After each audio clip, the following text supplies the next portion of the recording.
What's up, Internet? Welcome to Once Over. I'm Kaylee, and today I am joined by the Pornstache Podcast, and we are going to be giving the Once Over to Lust Caution. Guess who had a garbage internet connection the day that she recorded this? This girl right here. Thank you so much to the Pornstache guys for tolerating my tech issues. They were great. Thank you for tolerating my tech issues. You are also great. Everything is great. Everything is great. Everything. It's fine. It's fine. Enjoy. There will be spoilers. Give it a good once-over. Giving us the once-over. Giving him the once-over. Give me a once-over. Down to give us the once-over. For a routine once-over. Once-over. Oh, just once over lightly. So I am so excited today to be joined by the Pornstache Podcast. These guys review everything porn related on their shows like Pornish Reviews as well as Tuna Classic Movies. And I am honored that I previously got to talk with them about Orgazmo and Terror at Orgy Castle. So today, big warm welcome to Jay, Big C, and Malcolm. Thank you guys so much for being here. Thank you so much for having us. We've been waiting so long to come on here, so I appreciate you giving us the chance to come on here and talk about this movie with you. I am so pumped. I would love it if one of you would just kind of describe a little bit about Pornstache Podcast and where people can find you, because I think that everything that you're doing is so incredible. So the Pornstache Podcast, we talk about everything porn, what we're into, porn news, porn stories, sex stuff, relationship stuff. We review toys, and then we also have our shows where we review movies, porn parodies, movies that are porn-ish or classic porn films as well. And people can find you. You guys do have a YouTube channel, but in addition to that, people can find you on pretty much all of the streaming platforms like Spotify, etc. Is that correct? Yes. Yeah, damn near everywhere. Wonderful. And I'll make sure that all of that is linked down below. So everybody make sure to go follow Pornstache Podcast.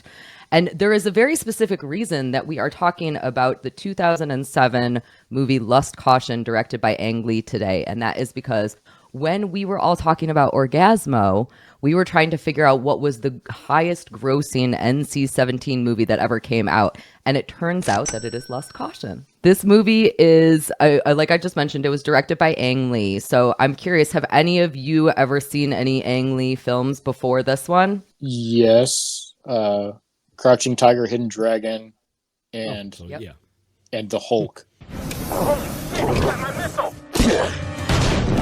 Oh wow! Yes, of course. Yeah. I always forget that Ang Lee did the Hulk also. I don't. So, Which Hulk did he do? The first one. I actually liked the first one. Oh, I hated what? it. 02, 03, something like that.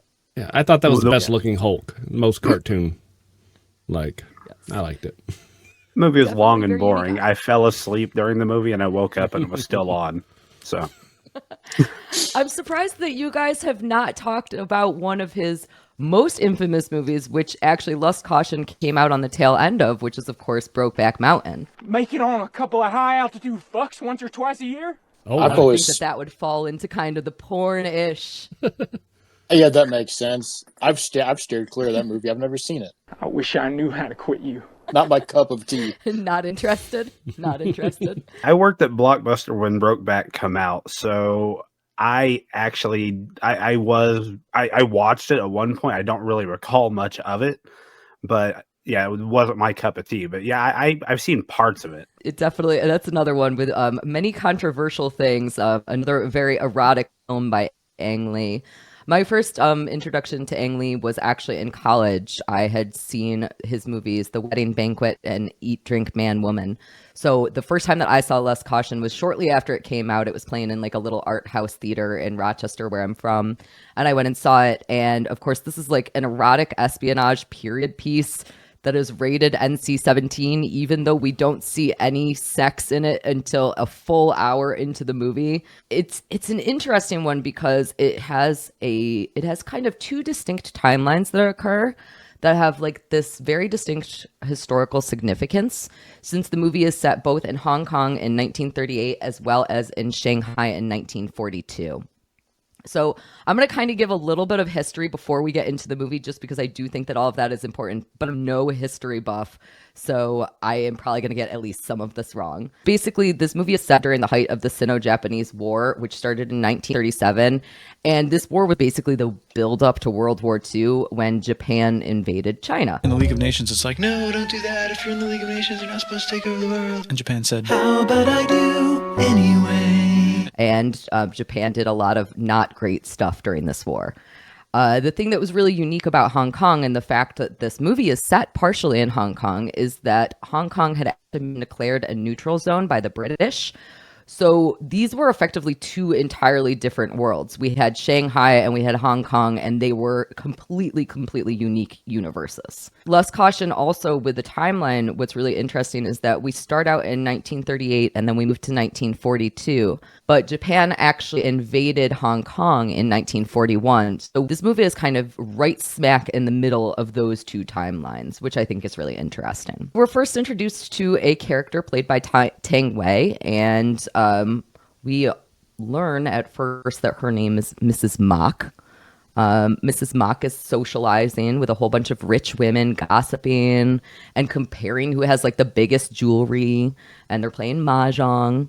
But later we learn that Mrs. Mock is actually a spy and that her real name is Wang Chai-chi. What did you guys kind of think? Like, what were your first impressions of these first couple of scenes? I can say the very first note that I took down is my understanding of mahjong is completely different than what mahjong actually is. A Chinese tile game that's over 100 years old.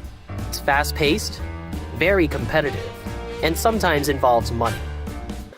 Yeah. I've had Windows or Microsoft mahjong, and I'm like, what the fuck are they doing? You stack the bitches and you try to match up pieces. But no, that's the very first thing I noticed. I know. Did you have a version where it was telling you mahjong reference in the subtitles of this film? 虽然沦陷了，可船还是要停靠的呀。是。 Yes. Yes, it subtitles did. that I had would be like, this is a mahjong reference. And I was like, thank you. Thank you for explaining that to me. And these are kind of like high society ladies too. So this is kind of like how they're passing time as opposed to the now computer version that we're also wonderfully fond of. So I know it's like not really the point of this movie or the scene really, but how did it go from that to the computer version we have, or does that one still exist and that's like American mahjong, kind of like Taco Bell's American Mexican? I think that version still exists. I still have friends who play that version. The computer version has the same tiles. They're the same symbols on them, I believe. But I think that the gameplay is entirely different. We're going to start playing mahjong. That's going to be the new thing. Let's do it. It's a date. Yes, perfect. I love it. So this movie then kind of like flashes back. So after we get to see this Mrs. Mock character, who of course again we learn is Chai-chi, we flash back into Hong Kong in 1938, where Chai-chi is a university student. My impression of her character is that she's really naive. She's somebody who cries during movies. She's like a huge movie lover, and she's very emotional. And she's basically just a full-on prude. Would you guys agree with that? Yeah, yeah. A big nerdy prude. I thought the flashback was very sloppily done. Like I get that they showed like her looking out the window, and then it kind of flashed to another scene where she saw people like marching along, but they didn't mention anything about a flashback. You were just supposed to assume. So, especially if you're sitting there reading subtitles, or if you kind of glance away for a little bit, you couldn't miss anything that's going on. So, like I said, that 2-second clip where they flashed back was very sloppily done. I did not like that one bit. Yeah, I think that Ang Lee likes to do these kind of winding plots, and it can definitely be confusing. I guess the way that we kind of tie it all together is then in the end of the movie, but then we're already 2.5 hours in before we flash back and figure out how everything kind of pieces together. So I could definitely see that. I don't know if I would have liked it though if they had put like, this is the year and this is the city. I think perhaps, and I will be the first to admit this, not that I'm saying this about any of you, but I'm a dumb American and I cannot tell the difference between Shanghai and Hong Kong. So I guess that was the more challenging part for me. But if this was set in, Florida and New York City, we would all immediately recognize the difference. So that could be, just kind of uncultured swine over here. That's me. I'm right there with you. I'm sure the Chinese recognize the difference. They could probably tell them apart. Me, it's all China. Yeah. I got no fucking idea. I liked how it taught me that there's 8 languages in China. There's actually a lot more, but there's just like 8 main ones that they cannot understand each other that well from. It's not like dialects over here. Yeah. So it was interesting. I kept having to look everything up, and so I learned a lot. My favorite thing that I learned from this is I was watching her write, and I was really amazed by her. So I actually paused the movie for like 30 minutes, and I went over to YouTube, and they have ASMR Chinese writing. So you can sit here and watch people draw and do the Chinese writing while listening to it. So I kind of got hooked on watching that for about 30 minutes. And I was like, I better get back to the review. But yeah, it's kind of fun. If you haven't had a chance, you should check that out. That's great. That sounds very, very pleasing. So because she is a university student, she actually meets up with this acting troupe who is led by Kuang. Kuang is actually played by Wang Lihom, who is from Rochester, my hometown, which was very exciting for me to learn. He's actually a musician, not an actor. So I think this might have been his first acting role, but musician first. And he is from right here in Rochester. I was super pumped when I found that out. I was like, what? That's so cool. So this troupe, they perform a play, and the play is a rousing success, and the whole audience starts chanting, "China cannot fail." And this inspires these theater kids, these kind of nerdy theater kids, that they are going to infiltrate the Yi household to assassinate Mr. Yi. 不是演话剧，我们赚观众的眼泪，把嗓子喊哑，也不比杀一个货真价实的汉奸来的实惠。 Which is that's a big jump, right? Yes. Huge. Yeah, that's insane. Yeah. I do think it's important that we kind of talk about who Mr. Yi actually is. So he's played by Tony Luang, who is an amazing actor. He's in some of my favorite Wong Kar-wai films. He's in Happy Together and In the Mood for Love. And then he's also more recently and more famously, he was in Shang-Chi. But Mr. Yi is basically a special agent recruiter. And he is part of the puppet government that was set up by the Japanese occupation of China. So he's the bad guy, and that's why they want to assassinate him. I was going to jump back to, you said y'all were talking about that's a big stretch from them making the successful acting gig and then being like, let's assassinate this traitor. But that's not too far of a stretch from history when you think about it. Abraham Lincoln was assassinated by an actor who was fairly decent at his job.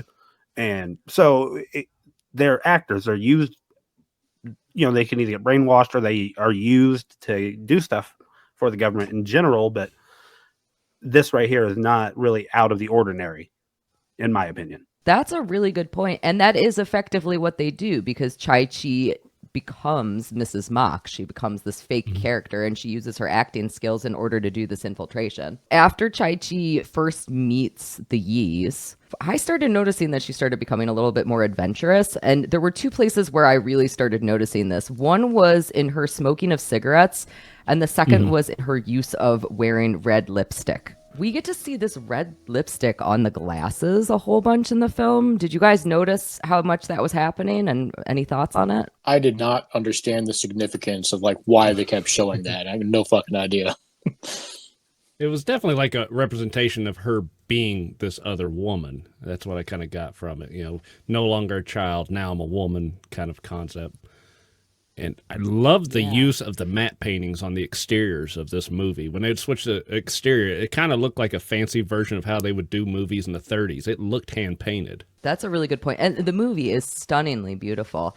I saw the lipstick as kind of, again, that coming of age. Part of it, I think, is because she needed to fit into the social structure of the powerful Yi family. But I think also it's to show, it makes it easier for us to follow the timelines a little bit. And it's to show that she really is becoming this woman. And same thing with the cigarettes. At first, she's like, no, I don't want to smoke cigarettes at all. And by the end, she's lighting other people's cigarettes. And then she's putting out Mr. Yi's cigarette in kind of an act of power. And so we get to see this coming of age as she is just determining how she is going to be Mrs. Mock. The students have like a bunker where their operation is being held out of, and it's really expensive. And Chai-Chi is, continuing to try to infiltrate this Yi family.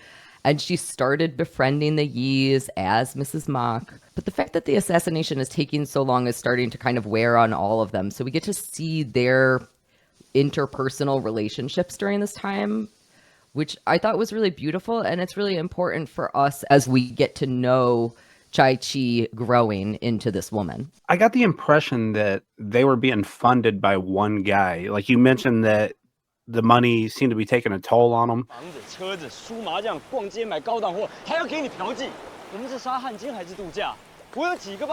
seemed like there was only really one person that was really bothered by that.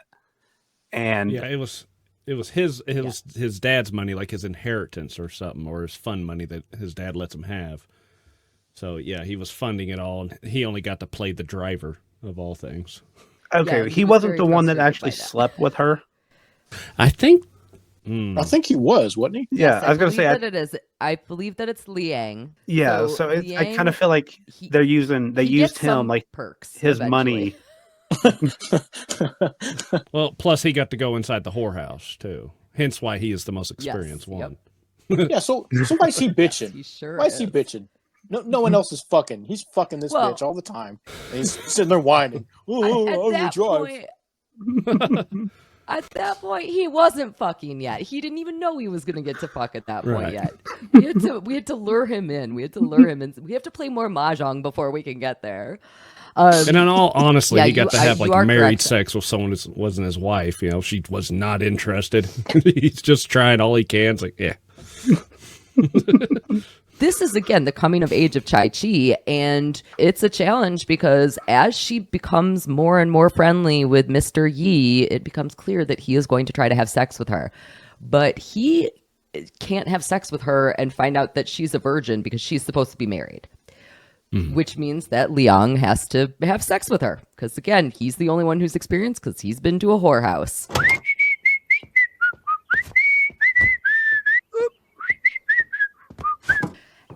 That scene is probably 45 minutes into the movie, if not a little bit more, maybe an hour into the movie. What did you guys think about going that long in an NC-17 rated movie before you finally see any sex, and not particularly appealing sex at that? I don't understand where the rating came from. Like, even the sex scenes, you really didn't see any dick. You didn't see any pussy. You didn't see the penetration. You just saw tits.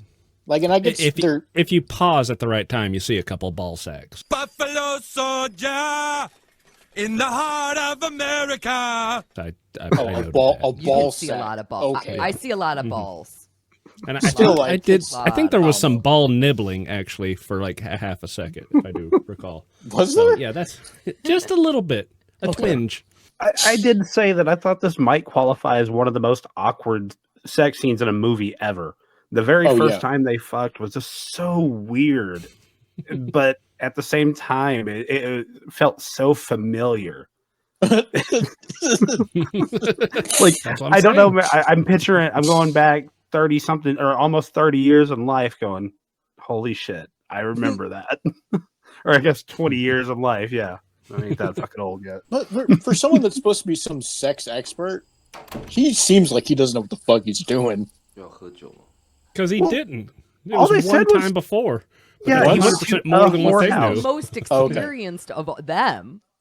Oh, the most, and he fucked one time. Yeah, it was a room full of virgins and a guy that paid for sex once. I got you. Yeah, it was when they were trying to liquor up the guy that's from the same village who works on the inside, which I don't know how he didn't figure out the plan sooner than he did. Well, he was a little clearly distracted by something. Yeah. I actually really like the second time that Chai-Chi and Liang fuck, because the second time when she's on top, so the time that they have sex, he's on top of her, and it's again that very super duper awkward. They have to fuck more because she has to keep getting experience so she doesn't look like an idiot when she's fucking Mr. Yi. And so that second time she's on top and he's like trying to talk to her. He's like, "Oh, you seem like you're doing a little bit better." And she's like, "No discussion here. This is not the time for you to have a conversation with me." And I was like, yes, that's love. Yeah, she looked disinterested, like she was folding towels or something. I think we've all seen that look, right? Yes. Oh, yeah.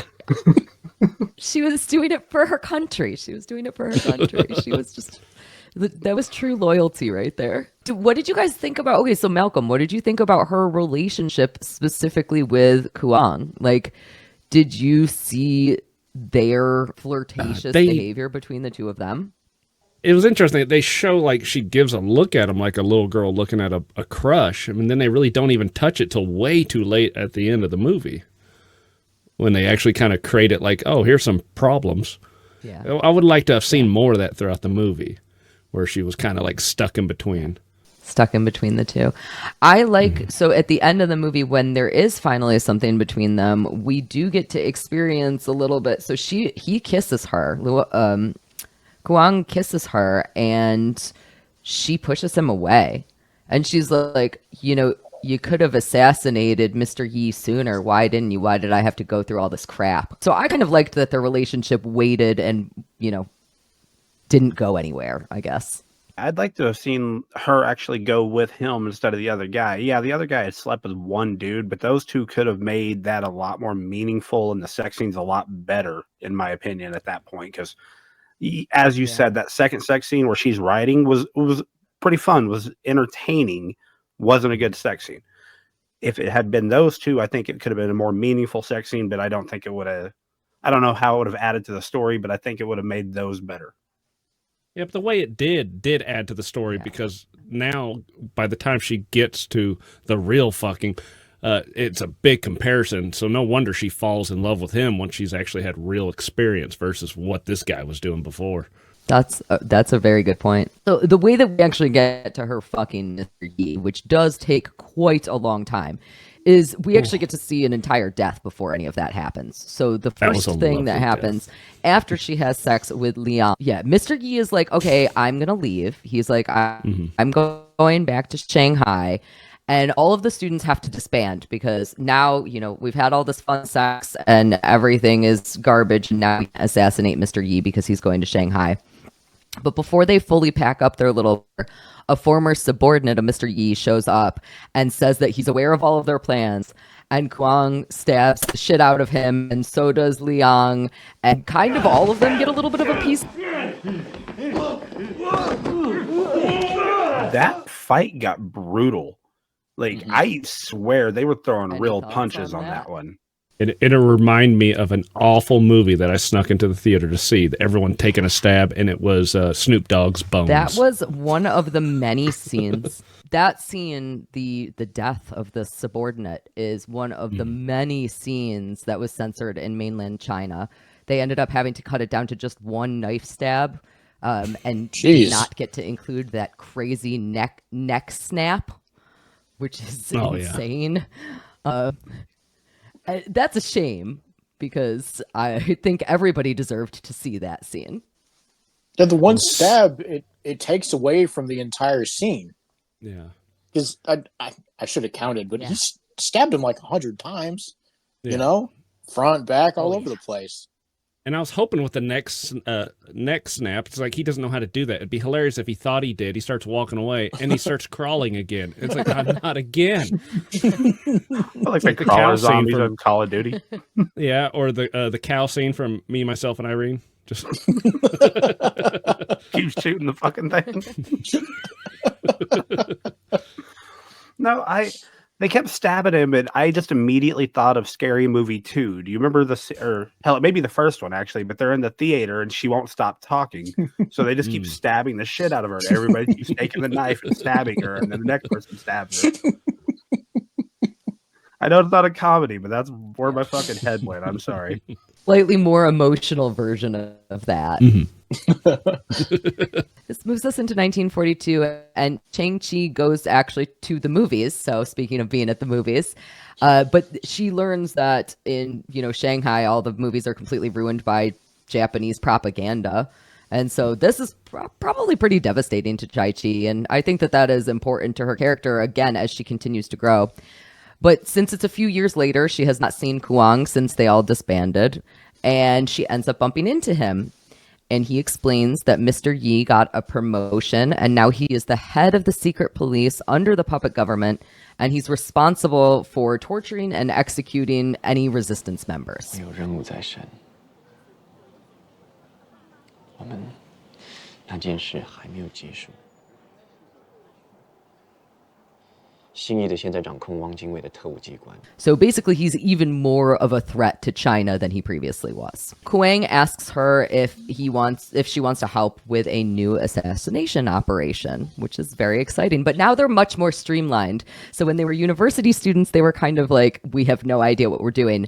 Now that Mr. Yi is more dangerous, they have everything figured out. They even give Chai-Chi a cyanide pill in case anything goes wrong so that she can kill herself, which is pretty bonkers also. Yeah, but I get it. I'm not taking a cyanide pill. But it's the classic spy movie move. I've seen it so many times. Yes. Yeah, this is pre having the fake tooth you could bite down on, you know? Yeah, and it was definitely like a symbol of you're not a child anymore. This is for real when she was handed to it. It was handed to her. Yeah, you're not acting anymore. This shit is for real. There's real stakes and there's real fucking danger. Now, as Mrs. Mock, Chai-Chi again is back to playing with Mrs. Yi and all of the other socialites so that she can get back in with Mr. Yi. She basically, anytime she's getting any information, she's passing it along to Kuang. Mr. Yi, during this time, is continuing to pursue her, and he ends up to his room with him.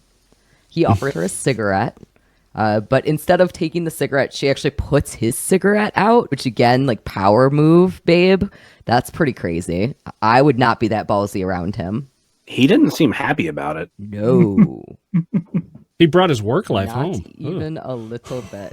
This leads to him just completely brutally attacking her. And into our second sex scene of the movie. So this is where I think we get that NC-17 rating. This one got a little rough, and by rough, I'm going to use the R word here. This got a little rapey, and by a little, I mean it was straight up. It was rape. It was a lot. It was just a little straight up Japanese porn. What I've always ever seen. It's like, oh. I thought that it was actually not shot at all like a porn. When it comes to you guys' expertise, did you feel like this felt, I mean, despite the fact that it's clearly a rape and we're clearly supposed to be invested in these characters, even in your more rapey porns, this did not feel like a porno in the slightest. Yeah, like Malcolm said, her sound, like, I didn't care much for her sound. It did have a Japanese-esque sound to it, like like the moaning, like the fighting thing. She didn't really sound like she was trying to fight it off, but that is a typical thing you hear. But if I'm saying this scene right here didn't feel pornish, but some of the other ones did, and I a little bit later, there's a few angles that they take, a few positions that they take, that I had to question myself if they were actually having sex or not. You know, like y'all said, there's a few times you see balls here and there. You don't see the dick, though. And like a scene where she's on top of him, I'm like, I should see some form of shaft here, but there's no light there. So I'm like, he's in her. But that, yes, this scene, no. In a porn, even though like a rape scene, like, yeah, it's pretty rape, but it's still, you can tell it's fake. It's a simulated, like, he was straight up beating her with the fucking belt, throwing her around. It had a different feel to it. Like, I've never seen a real rape, but I feel like this is, probably what it looks like, It's definitely a terrifying scene. And to Jay's point earlier, also, there is a lot of question about if the sex movie is real or simulated. And all of the actors, whenever they've done interviews about this, have been kind of coy about their responses. But the sex seems very, very real. So in general, I thought the realism in the movie was pretty out there. And like I said, going back to the fighting scene, I swear they were really punching each other. So watching these two fuck, it seemed like they're really fucking each other. They went all out for realism, period. Whether it was sex or the acting, it didn't matter. They wanted you to feel like you're watching this actually happen, not a movie. So I genuinely like that about this movie. After this very brutal rape with her clothes getting ripped, with, you mentioned the belts, she's kind of in bed in almost a fetal leaves. So to me, that smile was like, well, does she feel like she got a little closer to the assassination attempt by having sex with him? Or does she kind of like what just happened? I think it was like right down the middle. Yeah, I'm with Malcolm. I think it's right down the middle. She seemed to really enjoy it, but I don't know if it was because she was advancing, but that didn't seem afterwards like it bothered her much. It did seem like she saw that as a way to get ahead in her mission. Now, was this the scene? Because there was a scene with them that did bother me. He held her arms down and licked her armpit. Was that this scene or was that later? Because I don't want to skip over that. I think it was later. I think that's the later because that sounds a little more essential. One. Okay. Yes. And this one, he would have been that slapping is her the next armpit. Yeah, that is so. After they have sex this first time and it is brutal, she ends up basically telling him at one point. She's like, "Well, I'm not mad at you because you raped me. I'm mad because you left for a while and you didn't tell me about it." And that's when the two of them become more passionate with each other, and the sex becomes this incredibly real-looking sex. It also becomes much more intimate. They are intertwined. They look at each other and embrace each other. We also discover that she is extremely hairy in all of the places. And it's quite beautiful. It's intimate. I'm not one to kink shame. I mean, look at what we do as a podcast, but I don't know. There's something different about licking somebody's armpit. I mean, I don't know if it was shaved, maybe it would have been better. I don't know. I don't even know how it's different than licking a hairy crotch, but it just seems wrong. It does. There's nothing appealing about an armpit. I don't know. Like, I could think of this. I would stick my dick in so many different places. An armpit isn't one of them. No. Not an armpit. Although, if you stick it in a hairy armpit, it might tickle a little. I don't know. Smooth, despite the fact that it was hairy. After they start having like all of this crazy sex, this is when Chai-Chi starts meeting up with Guang again, and she's like, "Hey, can you please hurry it up with the assassination?" Because her emotions must be going wild. She's getting her armpit licked. She doesn't even know how to feel about all the things that are happening. Mr. Yi is effectively taking control of her in every single way, not just in the bedroom. He does things like make her wait in the car for hours. He decides what apartment she's living in. And she never is bringing up his work, and he starts to take notice of that. 我们今天在车站又逮捕到的2个人，都是重庆方面重要的分子。他捅死了我们的人，逮捕他们的时候。 他们把其中一个砍得当场脑袋开花，还得把他吐回来审，知不知道？ So he starts kind of pushing the boundaries with her.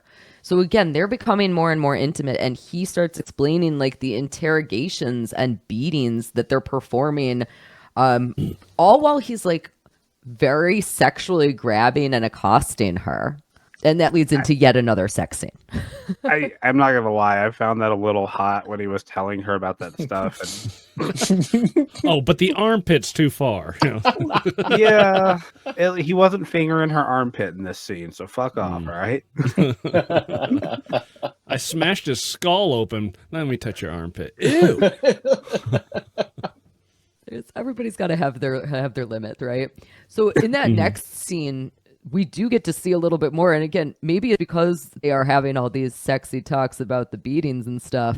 But we get to see she is now on top of him in the next scene that we get to see. And she kind of looks at his gun and then covers up his eyes.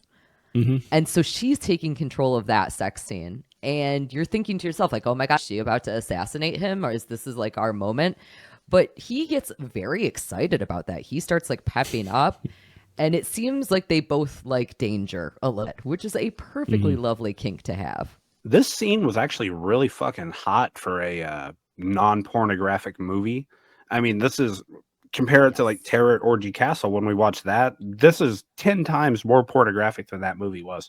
And you know what, like we were saying earlier with the realism of the sex, this right here is the scene I was saying. he clearly is going in her when she's on top. I'm sorry, it looks too obvious to me. It's called meta acting. We're originally going to use a stunt performer for him, but apparently the stunt performer got too spooked. And cut. Stunt cock. Stunt cock. Stunt cock. Yeah, so no stunt cock in this movie. That was actually Tony Leung. Ah. Or Leung. I can never say his last name. But that was him. That's his penis. I'm impressed with your Probably going ability inside so of far with pronouncing names. Yeah. I have done a I've been lot of avoiding. practicing today. That's why I'm so awkward right now. It's because I'm just saying Chai Chi in my head 50 times in between anything that I'm saying. It's going great. It's going great, you guys. This is going great. This is like the last really big sex session that we get to see.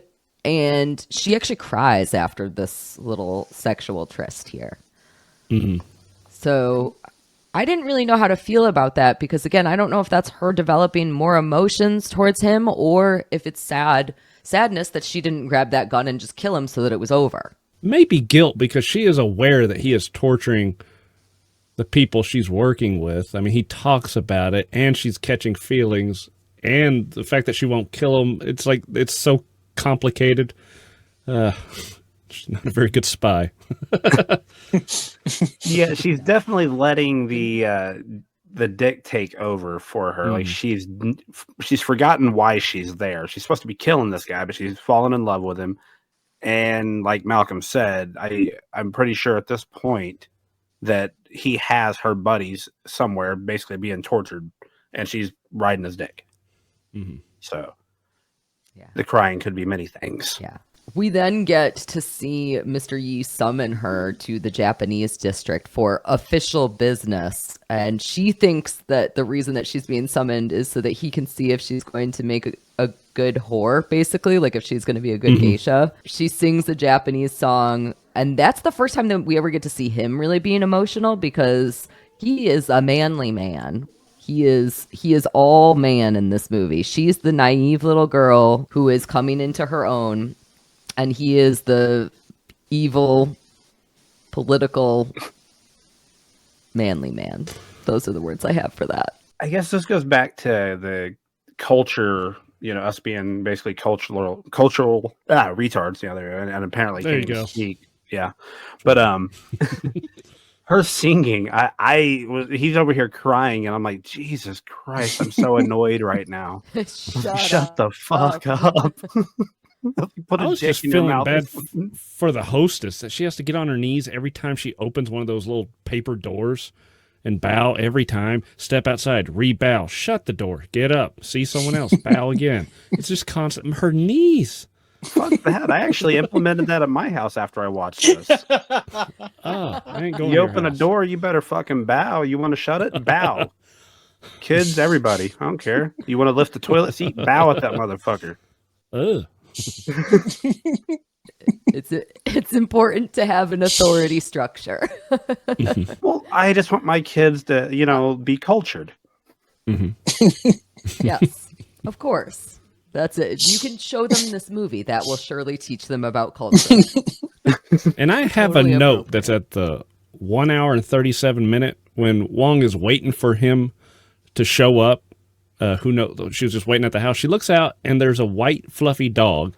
It's their dog, and the subtitles say "cute dog," but no one says anything. Yeah, how long did you live there? It just says "cute dog," and then a few times more, you see that dog just center frame, even though he has nothing to do with the story. You see him Maybe like two more times.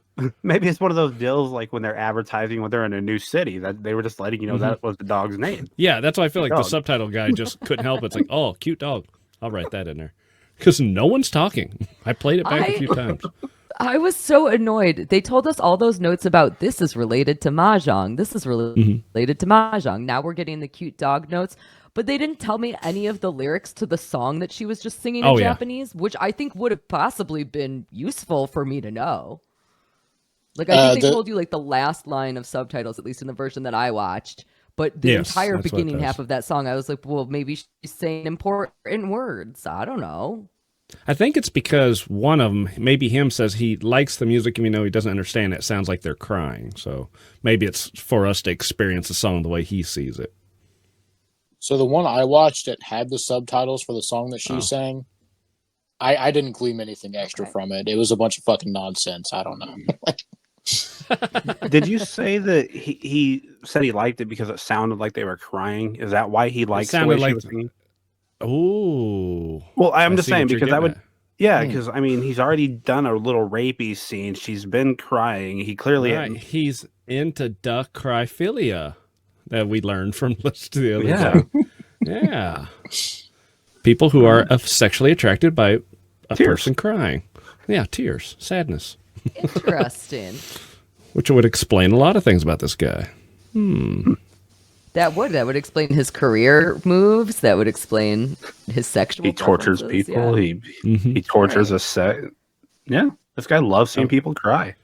I was so happy when I could go to my wife with a name. It's like, look, I'm not weird. There's a name for it. It's like, no, that still makes you weird. You just have a name for it. It's even weirder that you know the name for the weird shit. So this kind of leads into the final act of the movie where Yi basically tells Chai-Chi, he's like, hey, go find this person. And he gives her an envelope. And she brings that envelope back to Kuang and the spies. And they find out that inside of the envelope, it's just a card that says Mr. Yi on it. We have no idea what this card is for. Did you guys at this point, like, tell me, Big C, did you feel like something was going to happen at this point? What did you think that card was going to represent? Or did you just have no idea and you were going along with the movie? No, I thought some sinister shit was about to go down. Like it was an ordered hit or something. I would pretty much agree there because he had been torturing and, interrogating people who she had previously worked with or has some kind of ties to. So there was a chance that she could have been found out by this point. So yeah, I could have saw some sinister shit coming here, or, I could have saw another sex scene coming here. Either way, we've seen both happen. Yeah. She opens this up and it's a 1940s dick pic. No, but I was thinking it was a test. Like he was going to figure out, give her wrong information and see if it affects anything. Oh. Like he's suspicious because we already know that he says he's scared of the dark. Really, it's just because he's always worried that he's being assassinated. So I thought it was going to be setting up for a trap. Turned out to be more complicated than that.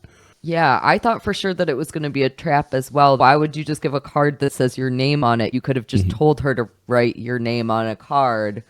But what we end up finding out is that the person that she's to find is actually a jeweler. Leads us back to the very opening sequences of the movie. And as she's going into the jewelry store, we see that all of her original university comrades from 3 years ago are out there watching out for her because, again, everybody is convinced that something really bad is going to go down. She ends up calling all the guys and she's like, all right, it's time to do the assassination. Let's go. We are going to go and make this happen. And she convinces Mr. Yi to go back and pick up the jewels. This whole sequence was crazy for me because I actually couldn't figure out, as the two of them, as Mr. Yi and Chai-Chi go into the jewelry store, they sit down, they're picking up the ring.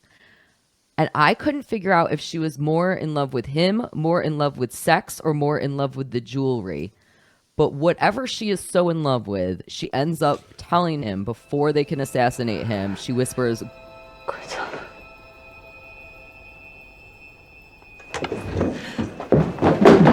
after she says that to him, he fucking bolts. I have not seen somebody run out of a room quicker than that in a long fucking time. But yeah, and then him running and diving into the car was almost comical.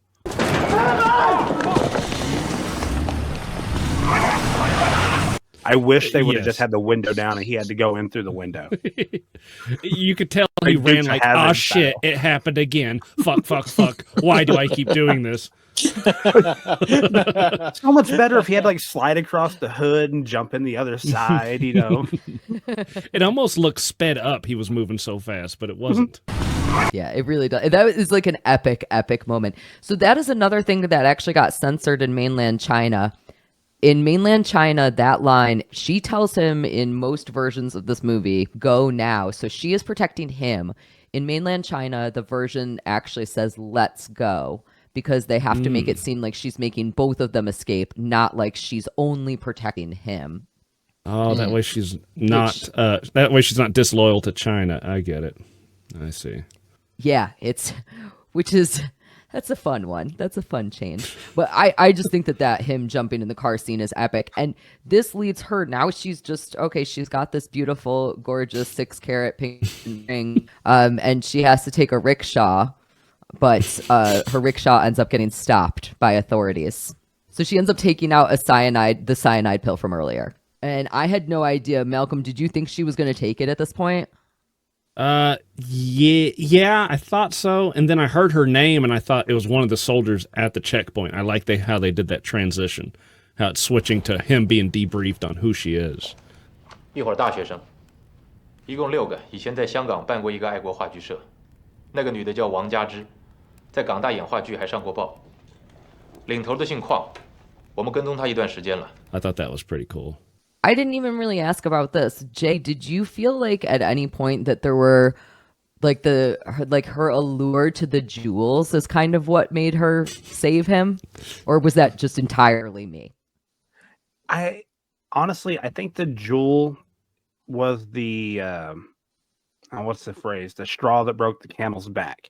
She was falling for him and saw that this guy is going to give her whatever and do whatever for her. And I just think that was the final thing, that she was like, oh, I love this guy. I cannot be the reason he dies. That is so superficial.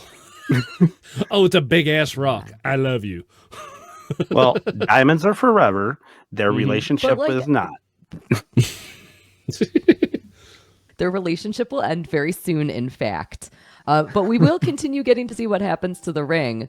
So after she's stopped by the rickshaw, she does not end up taking the cyanide pill, and before we end up seeing what happens to her, a cut to Mr. Yi getting low down on Chai-Chi and Kuang and all of the university students. And it turns out that all of his lackeys knew about all of this, but didn't tell him everything that was going on because of his relationship with Chai-Chi. 你很清楚吗？怎么事情没有告诉我？这个因为您跟王小姐的关系。 Which to me means that they must see something emotional. It suggests that they loved each other, at least some amount. So maybe not entirely just because of the jewels. I don't know. I felt like they were using him to get to her superior. What's his name? Wu. I felt like they were just like, yeah, let's keep an eye on this. Let's see how far it goes. Maybe this will lead to Wu. Kind of like using a low-level drug dealer to get to the kingpin. So you're going for here? Yeah. I cut you off, C. What were you going to say? Yeah. Honestly, love had something to do with it too, because earlier in the film, he was dropping her off at the house and he almost came in. They had the chance to assassinate him then, but she put a stop to it. Oh, that's not what I got from. I got it from that he hesitated because he kind of looked at all the darkness of the house and it just made him nervous, like it could be a trap. He hesitated too, but I'm pretty sure she waved at them. Well, that was to let him know that he's already gone.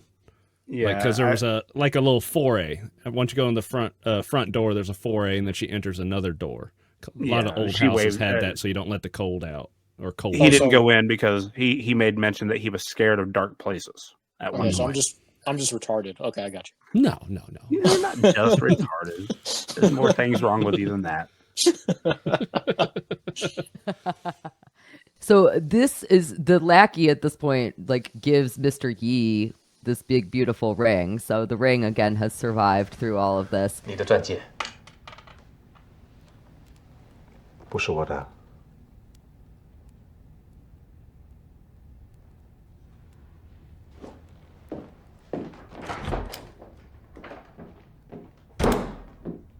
Mr. Yi ends up signing an execution order for all of the university students. So we see all of them, including Chai-Chi. They're taken to a quarry and they are executed, which we do not see on screen, but it is heavily implied. Which I thought was better. Yeah. That's too bad we didn't see it. Fuck that bitch. I don't. Yeah, I was pissed at her. There was more people who got hurt just because she had caught some feelings. Yeah. She was 100% in the wrong on that. And Mr. Yi clearly is mourning her loss as well, because after her execution, after he orders her execution, he goes and sits on her empty bed and is like caressing it.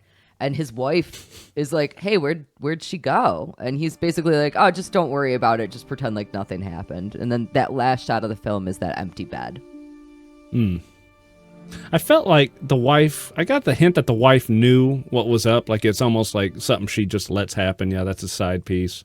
Because I just felt like she knew more. Yeah. I was gonna say she was living in the fucking house. Like that doesn't seem normal to me. Why let this? Well, yeah, bitch but move in? the wife invited her to live there to save money, so we don't waste money at the hotel. When she bumped into, it's like, oh, look who's here. It's like, you should just move on with it. Don't waste money at the hotel. Just come hang out with me and play this game all the time. She never won in Mahjong. She was constantly winning money from Tai Chi. And it was an easy way to make money. So she let her move in and won all her money constantly. That's why she was living there. Not only that, but I know that there is some connection. I have read about this, but I'm not educated enough to know. There is some connection. For the most part, it's only the women who are playing Mahjong, but there is one part in the film where Mr. Yi actually sits down and plays with them. And apparently the way that he is playing the game is supposed to specifically show that he is powerful over all of them and an authority figure over all of them. And that's kind of indicative of his relationship over his wife. And so I think that there is a lot of connection there where it's just like, yeah, the wife knows about it. There's always going to be a mistress for a guy like that, you know? And it's just a matter of, are you okay with that or are you not okay with that? Did you notice that during that scene is the only time that Miss Mac or Tai Chi had won the game of Mahjong? And the second she won, I don't know if it was the wife or the other female at the table, like she freaked out thinking he was cheating for the other girl and immediately knocked his domino, I don't know, their tiles, the Mahjong tiles down, and was looking to see if he was cheating. So there was, if that was a wife, there was thought already about there's weird shit going on if he's letting her win. It's a little double meaning, and it was also the same time he was getting a look at her phone number. Yes. Yeah. Which was so clever. That was such a clever moment also. That actually might be one of my favorite moments in the movie. What she basically does is she's trying to tell them about a tailor. And so she goes to give her phone number to Mrs. Yi. And Mrs. Yi is like, oh, I already have your phone number. What are you talking about? So she writes it down so that Mr. Yi can see it. And what a clever way to say, hey, I'm kind of interested in you, right in front of his wife. In front of his wife. So, Big C, did you have a favorite scene in the movie as long as I just shared one of mine? Probably the end scene toward the end, like when everything finally came together.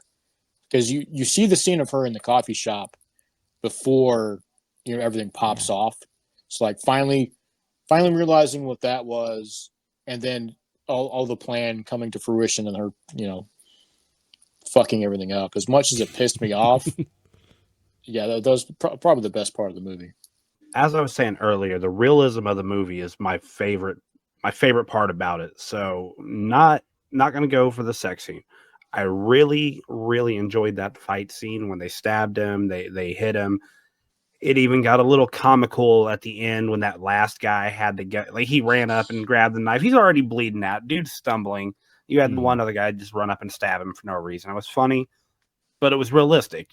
I probably would have done the same thing. Like, no, y'all ain't leaving me out. I'm stabbing this fucker too. So yeah, favorite scene. Really realistic. Loved it. I was fascinated by the concept that, you can go to a French like coffee shop in China and it's all authentic. And then I started wondering what Mexican restaurants are like in other countries for a while. I love that. I love those exterior matte shots. I just kept rewinding and staring at them. How they did all that. Just kind of like, they could have just CG'd it, but they didn't. They didn't do the gross moving camera to show off the CG, which just reminds me that it's not that time. They were just solid steels and they looked hand painted, and then they would just crop out a little area where people were walking, just like how they did it back then. I just kept falling in love with those shots. It really is a stunningly beautiful movie. So do you guys have any final thoughts on it? And if not, then I think we will move into doing some ratings of this movie. My final thought, which would also be, I love movies that have unhappy endings. I Yes, just love agreed. it when it's not picture perfect. Yes. It was so sad. It kind of reminded me of The Boy in the Striped Pajamas, which is a great movie to watch an awful thing happen. Now, Malcolm, to go with your point, I've got a perfect comparison for you. Mm-hmm. Think about the movie The Mist. At the end, dude kills everybody in the fucking car with him, and then ends up living because the military shut up. This guy, he is the one that ordered her death, and he's the one that has to live on after. Mm-hmm. I almost start Like a just rhythm. clapping out loud when I see awful endings like this. All right, well, on my channel, I like to rate movies out of 7 thumbs up. So I'm going to go around and ask you guys about your thumb ratings out of 7 thumbs for this one. So, Malcolm, I think we'll start with you. I did my schooling. I didn't even finish my schooling here at Oklahoma, so subtitles kicked my ass. So it was a very struggle to read. It took like 40 minutes for me to get into it because it was so much focus on the game and I was getting lost. Once I finally got it, it's like, okay, 40 minutes. I'm interested in the story. It was shot beautifully. Sex scenes were all over the place. I did not like the rapey stuff. It got interesting. It's like, ooh, look, ball sack. So all together, plus the sad ending, I'm going to give it 5 thumbs up. Nice. I like that. Big C, what do you think? This only gets 1 thumb for me. Fucking Lee. I cannot stand this guy. Gosh, man. It moves so goddamn slow. It took me forever to understand what was going on. And once I finally gave a shit, the fucking bitch is the worst spy ever. Doesn't take the goddamn pill. I fucking hated her. I wish I got to see her get shot in the back of the head. That would have made it better for me. Maybe would have gone up a thumb. It would have given 2 thumbs up for you. Yeah, but as it stands, yeah, just 1. Did not really enjoy this one at all. Can't love them all. And how about you, Jay? All right. Well, like I said, I really didn't know what we were getting into, so I was kind of, I'll say, pleasantly surprised. I didn't care for the movie the first time I watched it. I did a rewatch today without trying to break it down meticulously, and I rather enjoyed it just watching it through. The sex scenes, they were intense, kind of fun, but a little rapey, and that was, it kind of throws it off. But it did seem like they were really fucking, and so that led me into other research. And I find if a movie leads me into research, then it's, usually a pretty good movie. Then that adds my extra interest. The armpit, fucking weird. But like I said, play it safe. So I gave it a second watch. Raised the score up a bit. So I originally was giving it a 3, but I actually raised it up. I'm gonna give 4 thumbs up. I would probably recommend somebody at least watch it once. I love that. We probably should have done out of 7 armpits. I really missed the mark on that one. Sorry. Hold that for next time. 7 hairy armpits. Let me correct that. I would probably give this a 6 out of 7 thumbs up. I think this is a really stunningly beautiful movie. I like this sort of style of movie where it takes me a while to get into it. I like the slow burns. I tend not to really enjoy the spy espionage shit. And even though she is a horrible spy, which I think that you guys have wonderfully succinctly explained, even though I think she's a horrible spy, it's interesting to see how spies, yeah, but it's interesting to see how a spy can get bogged down by real life. And a lot of the time we just think about spies as being robotic, and we certainly don't have that here. So I think it's a really cool story. I think it's stunningly beautiful. I think the acting is impeccable. I'm completely drawn into everything that's happening at every moment that it's happening. So I loved this one. So I think with all of that being said, I would love it if you would tell everybody one more time a little bit about Pornstache Podcast, where everybody can find you. If you have any exciting things that you would like to talk about that you've recently put out. Yeah, we're trying to get our YouTube up and going. Being porn related, it's really hard, but you can find us. I believe it's is it the Pornstache or at Pornstache C? I do believe. All right, at the Pornstache Podcast on YouTube. And if you go there, we recently put out our most recent Tuna Classic Movies, the opening of Misty Beethoven. Great movie, fun to listen to. We have episodes come out every Thursday. We're finally caught up to where our audio and video are releasing the same day. So if you just want to listen, pop over to Spotify or Apple, wherever the fuck you want to find it. We're on Linktree. So linktr.ee/pornstachecast. And yeah, that's about it. Oh yeah, and Miss Kaylee has joined us a couple times. So pop over on the YouTube. Like I said, Orgazmo, we have done on Pornish, and we did a terror orgy castle. So a lot of fun. Pop over and listen to those as well. Yes, and I will have all of the links for that stuff down below, as well as the links to Orgazmo. And I always want to call it Orgy a terror castle because that's the only way that it makes sense to me, but terror at Orgy Castle is the correct way. I'll be honest with you. After you said that, I don't know which way it's supposed to be. I just say Orgy Castle and just get it over with. Terrifying Orgy Castle. Maybe that's it. Thank you guys so much for joining me today to talk about Lust Caution, and thank everybody for watching, and I will see everybody soon. Thanks again. Bye.